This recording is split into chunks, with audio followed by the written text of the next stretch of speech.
Indian digital ലോകത്തെയും രാഷ്ട്രീയ കേന്ദ്രങ്ങളെയും ഒരുപോലെ അമ്പരപ്പിച്ചുകൊണ്ട് ഉയർന്നുവന്ന കോക്രോച്ച് ജനതാ പാർട്ടി ഒരു ഔദ്യോഗിക രാഷ്ട്രീയ മുന്നണിയായി മാറാൻ ഒരുങ്ങുന്നു.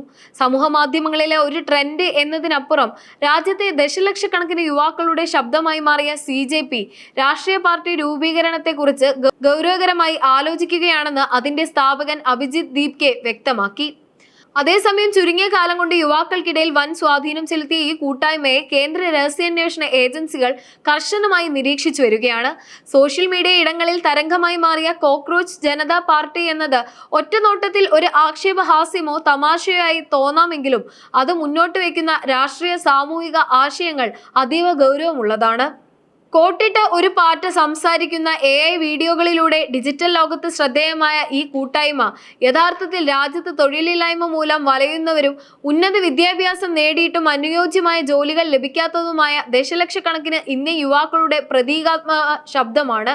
ഇന്ത്യൻ യുവത്വത്തിന്റെ കത്തുന്ന ആവശ്യങ്ങളെ മുൻനിർത്തിക്കൊണ്ട് കൃത്യമായ ലക്ഷ്യങ്ങളോടെയാണ് CJP ഡിജിറ്റൽ ഇടങ്ങളിൽ ക്യാമ്പയിൻ നയിക്കുന്നത്. ഉന്നത വിദ്യാഭ്യാസം നേടിയ എല്ലാ യുവാക്കൾക്കും അന്തസ്സുള്ള തൊഴിൽ ഉറപ്പാക്കിക്കൊണ്ട് രാജ്യത്തെ തൊഴിലില്ലായ്മ പൂർണ്ണമായും നിർമ്മാർജ്ജനം ചെയ്യുക എന്നതാണ് ഇവരുടെ ഏറ്റവും പ്രധാനപ്പെട്ട വാഗ്ദാനം. ജാതിമത ചിന്തകൾക്ക് അതീതമായി അഴിമതിയും വർഗീയതയും ഇല്ലാത്ത സുതാര്യമായ ഒരു ഭരണ സംവിധാനം കെട്ടിപ്പടുക്കുക, സാധാരണക്കാർക്ക് വൈകാതെ നീതി ലഭ്യമാക്കുക, അതിവേഗ നീതിന്യായ നിയമവ്യവസ്ഥ ഉറപ്പാക്കുക, രാഷ്ട്രീയത്തിലും തൊഴിൽ മേഖലകളിലും സ്ത്രീകൾക്ക് കൃത്യമായ തുല്യ പങ്കാളിത്തം ഉറപ്പാക്കുന്നതിനായി 50% സ്ത്രീ സംവരണം നടപ്പിലാക്കുക, കൂടാതെ ഡിജിറ്റൽ യുഗത്തിൽ അതിവേഗ ഇന്റർനെറ്റ് സൗകര്യം ഓരോ പൗരന്റെയും മൗലികാവകാശമാക്കി മാറ്റിക്കൊണ്ട് അത് സൗജന്യമായോ വളരെ കുറഞ്ഞ നിരക്കിലോ ലഭ്യമാക്കുക എന്നിവയാണ് യുവതയുടെ ആവേശമായി മാറിയ ഈ പാറ്റ സംഘം മുന്നോട്ട് വയ്ക്കുന്ന പ്രധാന ലക്ഷ്യങ്ങൾ.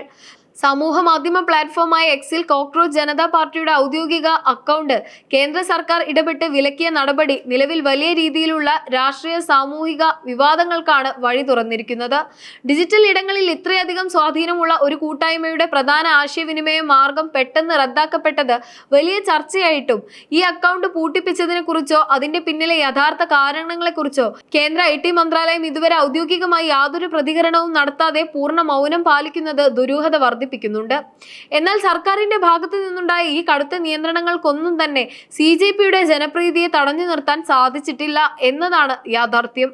എക്സിലെ വിലക്കുകൾക്ക് പകരമായി ഇൻസ്റ്റാഗ്രാം പോലുള്ള മറ്റ് പ്ലാറ്റ്ഫോമുകളിലേക്ക് കൂടുതൽ ശക്തിയോടെ പടർന്ന ഈ കൂട്ടായ്മയെ പിന്തുടരുന്നവരുടെ എണ്ണം ചുരുങ്ങിയ കാലം കൊണ്ട് 2 കോടി എന്ന റെക്കോർഡ് സംഖ്യയും കടന്ന് മുന്നോട്ട് കുതിക്കുകയാണ്. ഒരു പ്രധാന ഔദ്യോഗിക അക്കൗണ്ട് അടിച്ചമർത്താൻ ശ്രമിക്കുമ്പോൾ അതിനെ പ്രതിരോധിച്ചുകൊണ്ട് ഡിജിറ്റൽ ഇടങ്ങളിൽ അതിവേഗം 100 കണക്കിന് മറ്റ് ഫാൻ പേജുകളും സപ്പോർട്ട് ഗ്രൂപ്പുകളും തനിയെ രൂപപ്പെടുന്ന പുത്തൻ കാലത്തെ സൈബർ പ്രതിരോധ കാഴ്ചയാണ് ഇതിലൂടെ പ്രകടമാകുന്നത്. കോക്രോച്ച് ജനതാ പാർട്ടിയെ ചൊല്ലി രൂപപ്പെട്ട തർക്കങ്ങൾ നിലവിൽ രാജ്യത്തെ പ്രമുഖ രാഷ്ട്രീയ നേതാക്കൾക്കിടയിലെ വലിയൊരു വാക്പോരായി പടർന്നിരിക്കുകയാണ്. ഡിജിറ്റൽ ഇടങ്ങളിലെ ഈ കൂട്ടായ്മയ്ക്ക് ലഭിക്കുന്ന ജനപിന്തുണയും അതിന്മേലുള്ള നിയന്ത്രണങ്ങളും ദേശീയ തലത്തിൽ വലിയ ചർച്ചകൾക്ക് വഴിവെച്ച പശ്ചാത്തലത്തിലാണ് കോൺഗ്രസ് നേതാവും MP-യുമായ ശശി തരൂർ വിഷയത്തിൽ പ്രതികരണവുമായി രംഗത്തെത്തിയത്. ഒരു ജനാധിപത്യ രാജ്യത്ത് ഭരണകൂടത്തോട് വിയോജിപ്പുകൾ പ്രകടിപ്പിക്കാനുള്ള വേദികൾ വിലക്കരുതെന്നും യുവാക്കളുടെ ഇത്തരം ഡിജിറ്റൽ കൂട്ടായ്മകളെ അടിച്ചമർത്താൻ ശ്രമിക്കുന്നത് ഒട്ടും ശരിയല്ലെന്നും അദ്ദേഹം തുറന്നടിച്ചു. എന്നാൽ തരൂരിന്റെ ഈ പ്രസ്താവനയ്ക്കെതിരെ കടുത്ത വിമർശനവും പരിഹാസവുമായി വിദേശകാര്യമന്ത്രി S ജയശങ്കർ നേരിട്ട് രംഗത്തെത്തിയതോടെ ഈ രാഷ്ട്രീയ പോര് കൂടുതൽ രൂക്ഷമായി മാറി. രാജ്യത്ത് കോൺഗ്രസ് എന്ന പാർട്ടിക്ക് ഇപ്പോൾ എന്തെങ്കിലും പ്രസക്തിയുണ്ടോ എന്ന് ചോദ്യം ചെയ്ത ജയശങ്കർ സർക്കാരിനോട് വിയോജിപ്പുള്ളവർ പോലും പ്രതിപക്ഷമായ കോൺഗ്രസ് കൊള്ളില്ലെന്ന് മനസ്സിലാക്കിയത് കൊണ്ടല്ലേ ഇത്തരം പാറ്റ പാർട്ടികളെ അഭയം പ്രാപിക്കുന്നത് എന്ന് പരിഹസിച്ചുകൊണ്ട് മറുപടി നൽകി. ഇത്തരത്തിൽ മുതിർന്ന നേതാക്കൾ തമ്മിൽ പരസ്യമായ വാഗ്വാദങ്ങളിൽ ഏർപ്പെടുമ്പോഴും കോൺഗ്രസ് നേതൃത്വം ഈ വിഷയത്തിൽ അതീവ ജാഗ്രതയോടെയുള്ള ഒരു നിസ്സംഗ നിലപാടാണ് സ്വീകരിച്ചിരിക്കുന്നത്. നിലവിലെ രാഷ്ട്രീയ സാഹചര്യങ്ങളും പൊതുജനവികാരവും പൂർണ്ണമായും നിരീക്ഷിച്ച ശേഷം മാത്രം ഔദ്യോഗിക പ്രതികരണം നടത്തിയാൽ മതിയെന്ന തികച്ചും തന്ത്രപരമായ തീരുമാനത്തിലാണ് പാർട്ടി ഇപ്പോൾ എത്തി നിൽക്കുന്നത്.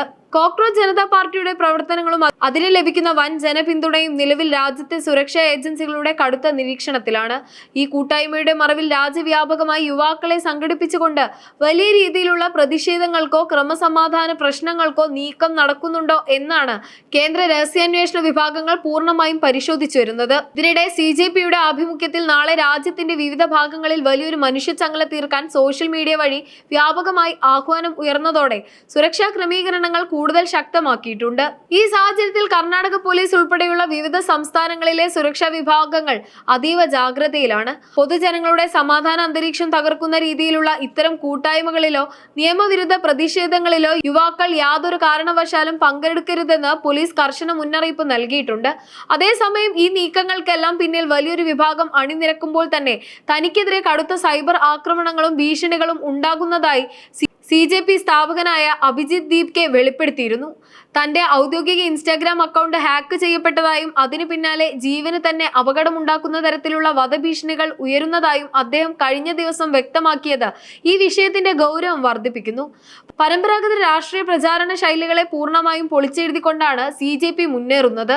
വലിയ റാലികളോ കൊടിത്തോരണങ്ങളോ ഇല്ലാതെ വെറും AI റീലുകളിലൂടെയും ഇൻസ്റ്റാഗ്രാം സ്റ്റോറികളിലൂടെയും ഇത്രയും വലിയൊരു ജനപിന്തുണ നേടാൻ കഴിഞ്ഞത് രാഷ്ട്രീയ നിരീക്ഷകരെ പോലും അത്ഭുതപ്പെടുത്തുന്നു. രാജ്യം നേരിടുന്ന കത്തുന്ന പ്രശ്നങ്ങൾ ലളിതവും എന്നാൽ ആഴത്തിലുള്ളതുമായ ദൃശ്യങ്ങളിലൂടെ അവതരിപ്പിക്കുന്നതാണ് ഇവരുടെ വിജയരഹസ്യം. ഈ ഡിജിറ്റൽ തരംഗം വരും ദിവസങ്ങളിൽ ഒരു യഥാർത്ഥ രാഷ്ട്രീയ ശക്തിയായി മാറുമോ അതോ താൽക്കാലികമായ ഒരു സോഷ്യൽ മീഡിയ ട്രെൻഡ് മാത്രമായി ഒതുങ്ങുമോ എന്നാണ് രാജ്യം ഇപ്പോൾ ഉറ്റുനോക്കുന്നത്.